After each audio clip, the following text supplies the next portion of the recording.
ले बारू तो घर हर जगह अब नया तू ही नजर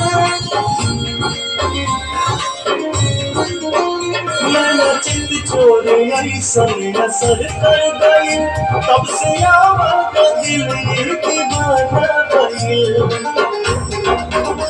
बोली लागे जैसे सुगनिया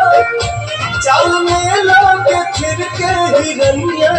धानी लाली बिंदिया तनिंदिया ले भागल न दुनिया पागल कइले बात ये रोधनी जिया छछना में छगल न दुनिया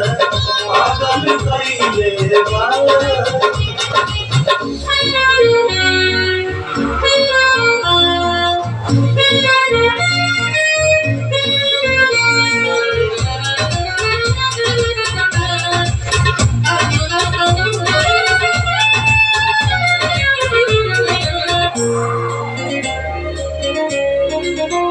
गर्दनी जब कमर में झमक जाला हो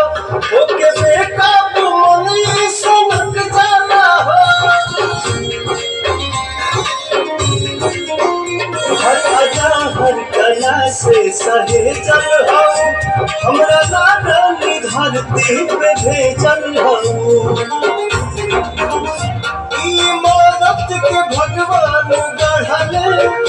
बोलो कोमी तो सर नहीं छोड़ले ये धोनी जानी के तना मटेरियल वाला गल न दुनिया पागल कइले बात ये रोधनी जिया छछना में छगल न दुनिया पागल कइले बात